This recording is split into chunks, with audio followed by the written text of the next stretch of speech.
ನಮಸ್ಕಾರ ಸ್ನೇಹಿತರೆ. ಏನು ನಾವು ನಮ್ಮ ಚಾಲಕರು ಹೊಸ ಗಾಡಿಗಳು ತಗೋತೀರಾ, ತೊಗೊಬಿಟ್ಟು ಸುಮ್ಮನೆ ದುಡ್ಡಿಲ್ಲೋ ಟೈಮಲ್ಲಿ ಸಾಲ ಸೂಲ ಮಾಡಿ ಗಾಡಿ ತೊಗೊಂಡಿರ್ತೀರಾ. ತೊಗೊಂಡಾದ್ಮೇಲೆ ಏನು ಮಾಡ್ತೀರಾ, ಸಾಲ ಸೂಲ ಮಾಡಿಬಿಟ್ಟು ಟಾಪ್ ರೂಫಿಂಗ್ ಎಲ್ಲ ಹೊಡಿಸ್ಕೊಂಡು ಇದು ಮಾಡ್ತೀರಾ. ಅಂದರೆ ದುಡ್ಡಿಲ್ಲೋ ಟೈಮಲ್ಲೂ ಸಾಲ ಮಾಡಿ ನಾವು ಟಾಪ್ ಹೊಡಿಸ್ಕೊಂಡು, ಎಷ್ಟೋ ಜನ ಟಾಪ್ ಹೊಡಿಸ್ಕೊಂಡು ಅಥವಾ ರೂಫಿಂಗ್ ಹೊಡಿಸ್ಕೊಂಡು ಎಲ್ಲ ಇದು ಮಾಡ್ತಾರೆ. ಸೊ ನಾನು ಏನು ಹೇಳೋದಪ್ಪ ಅಂತಂದರೆ, ದುಡ್ಡಿದ್ದರೆ ಹೊಡಿಸ್ಕೊಳ್ಳಿ, ತೊಂದರೆ ಇಲ್ಲ. ಇನ್ ಕೇಸ್ ದುಡ್ಡಿಲ್ಲ ಅಂತಂತಂದರೆ ನೀವು ಮೊದಲೇ ಸಾಲ ಮಾಡಿ ಗಾಡಿಗಳು ಹಾಕೊಂಡಿರ್ತೀರ.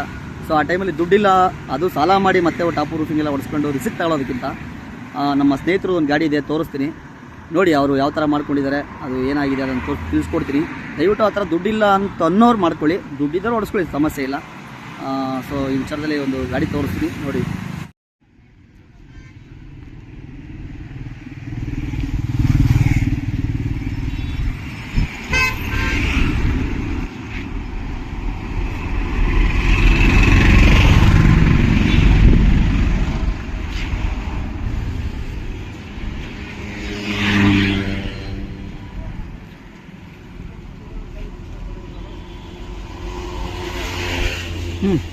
ಗಾಡಿ ತೊಗೊಂಡು ಎಷ್ಟು ಆಯ್ತಪ್ಪ?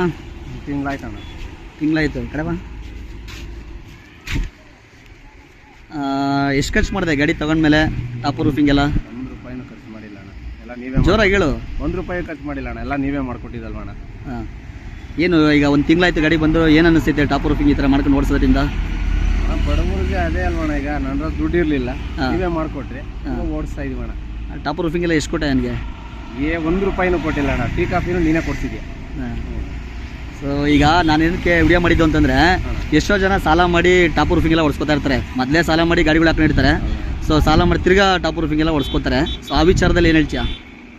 ಅದಕ್ಕಿಂತ ನಮಗೆ ಶೋಕಿ ಮಾಡೋಕ್ಕಿಂತ ದುಡಿಯೋಕೆ ಬಂದಿರೋದು ಯಾಕಣ್ಣ, ಸಿಂಪಲ್ ಆಗಿ ಹಿಂಗೆ ಮಾಡ್ತಾರೆ. ಕಂಪ್ನಿ ಏನು ಕೊಟ್ಟರು ಅದರಂತೆಯೇ ಮಾಡ್ಕೊಂಡು ಸದ್ಯಕ್ಕೆ ಈ ಥರ ಮಾಡ್ಕೊಂಡು ನೋಡಿಸ್ಕೊಳ್ಳಿ. ಅದಾದ್ಮೇಲೆ ದುಡ್ಡು ಕಾಸು ಅಡ್ಜಸ್ಟ್ ಆದಾಗ ಬೇಕಾದ್ರೆ ಟಾಪ್ ರೂಫಿಂಗ್ ಹೊಡ್ಸ್ಕೊಳ್ಳಿ. ಅದಕ್ಕೆ ಬಿಸ್ನೆಸ್ ಇಲ್ವಲ್ಲ ಅಣ್ಣ, ಈಗ ಅದೇನೆ ಎಲ್ಲ ಬೈಕ್ ಟ್ಯಾಕ್ಸಿ ಬಂದ್ಬಿಟ್ಟು ಎಲ್ಲರಿಗೂ ಹೊಡ್ತಾ, ಹಂಗಾಗಿ ನಮ್ಗೆ ಸಾಕಣ.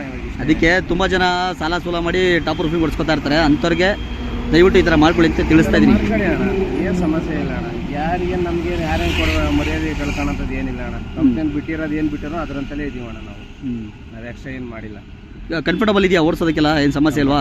ಏನು ಸಮಸ್ಯೆ ಇಲ್ಲ ಅಣ್ಣ ನಮಗೆ. ಓಕೆ ಸ್ನೇಹಿತರೆ, ದಯವಿಟ್ಟು ಈ ಥರ ಮಾಡ್ಕೊಳ್ಳಿ.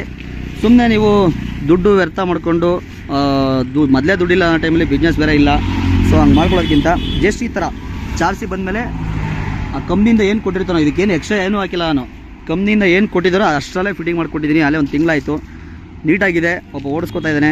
ಸೊ ದಯವಿಟ್ಟು ದುಡ್ಡಿಲ್ಲ ಅಂತಂದ್ರೆ ಈ ಥರ ಮಾಡ್ಕೊಳ್ಳಿ. ನಮಸ್ಕಾರ.